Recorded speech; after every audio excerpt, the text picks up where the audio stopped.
Good afternoon, guys. We're going to talk about the company driving aspect of Trans Am trucking. Stay tuned. All right. If you're interested in being a company driver and not a lease driver, I've got a couple helpful hints. I've got a couple things you need to look forward to, and I've got a couple things that will help you in the long run. All right. First off, if you're watching this video, thank you. Be sure to like, comment, and subscribe. Any type of comments I look at, I keep y'all informed. Any type of questions y'all may have, please put them in the comment section below, so we'll get everything taken care of right. But without that, let's go ahead and talk about the company side. All right, Trans Am hires at inexperienced 31 cents a mile. Experienced is 32 cents a mile. This is valid to change anytime, so take that for what it is. They offer benefits, 401k, medical, dental, and stuff like that. But we're not going to talk about that because I'm not very familiar with it, and I'm going to sit there and tell you all about the stuff I know. All right? Now, if y'all have watched my other videos, y'all have learned that I don't lie. I tell y'all the truth and nothing but the truth. So, listen and hear me out. Being a company driver for Trans Am is not, it's a starter company, all right? It's not a company you would work for 50 or so years, all right? It's not a time, if you want to, sure do it. Trans Am needs dedicated drivers who last a while. So, be that as it may, take that into consideration. It is a starter company. Another thing you need to take into consideration. Being a company driver, unlike lease drivers, you do not have the right to refuse loads. You cannot refuse loads.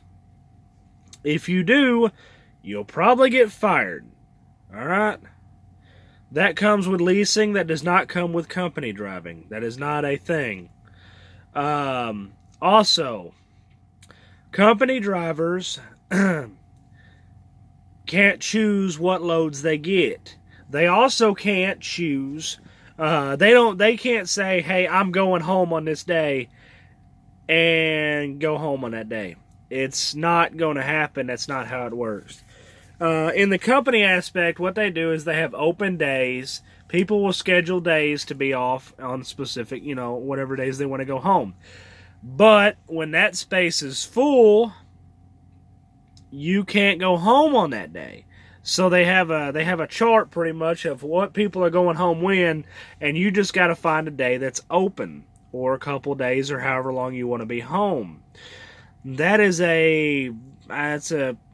all right, I guess. You just pray to God that the day you want to go home is open. Also, another thing about company driving, you usually run older trucks. Company drivers usually tend to not get newer trucks. They get anything 5 years old or newer, but you very, very, very seldom ever see a company driver in a 2018, 2019, or 2020 truck. Dad's Adventures has a 2019 truck, but it was a lease truck. The guy he got it off of was a lease driver. All right? So take that into consideration. It is very unlikely for you to get a newer model truck. The truck you will probably get has anywhere between 150 and 200,000 miles on it. So that's a sad truth.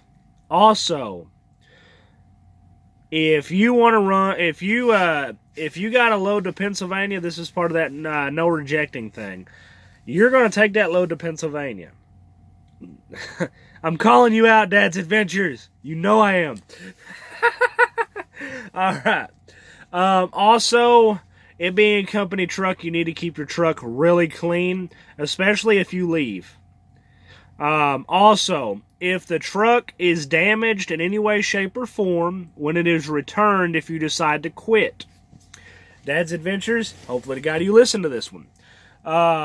If your truck is damaged in any way, shape, or form, if you have done like I done and white lettered the tires, or put the chrome lug nut covers, or put custom decals on your truck, if that is not removed when you return the truck, they will charge you out of that paycheck that when you left, that paycheck you getting, they will take the damages out of that paycheck.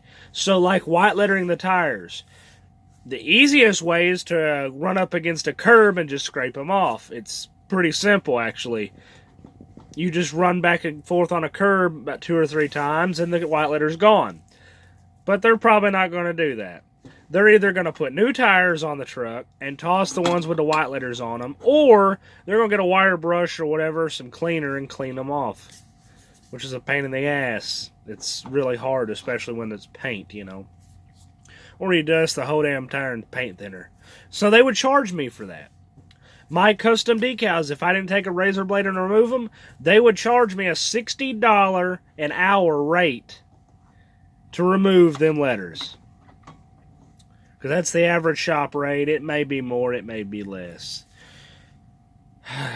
Also, cleaning out the truck, vacuuming it out, detailing it stuff, that cost the person that was in the truck prior. All right? So make sure you keep your truck clean. Also, other things you got to think about as a company driver. You got to think that 32 cents a mile, you're okay, let me go ahead and go into this. You're probably going to sit more than you run. I'm just saying the sad truth. Now, you will run. And I've seen a few company drivers that, get quite a few miles, unless they're lying to me. I've seen company drivers get 1,800, 2,000 miles, 25. I've even seen a couple of them get 3,000 miles, all right? But that's me, hearing from word of mouth. That could be a lie. It could be the truth. So, but whenever a lease driver doesn't want to load or can't finish the load, the company drivers usually get it. But when the company drivers usually get it, the lease drivers have already run 90% of the miles out of them. So you're getting the scraps, is what you're getting. So take that into consideration. Also, company drivers are very expendable. Remember that. If you know anything about if you know a lot about truck driving, you know that company drivers are very expendable. It's a little harder to fire a lease driver than it is a company driver, but it can happen. I mean, getting drunk, driving drunk, doing stupid stuff will get you fired. But a company driver, if you don't perform to the standards they want you to, if you're always late for loads, you're always arguing with your dispatchers and stuff, you're probably going to get fired. And as far as the whole firing part, do not ever abandon your truck. If you abandon your truck and that goes against your DVR record, you'll probably never get a truck driving career ever. A truck abandonment is probably one of the worst penalties you can ever put on your DVR record. Because a company will see that and they'll be like, yeah, this guy is, he'll dump if he gets mad at us, he'll just dump our truck and we got to go fetch it. So do not abandon trucks. Keep your truck clean and make friends with the dispatchers, and you'll get along great. If you argue with the dispatchers and stuff like that, it's not going to be fun. Because as hard as you bite back, they'll bite back twice as hard. You want to provide for your family? Don't piss off the people that put food on your table. So there's a couple things about company driving that will get everybody settled up, all right? Obviously, you don't have any expenses besides your 401k and stuff like that. So there you go. This is Big Red Truck, and like always, I will see you on the flip-flop.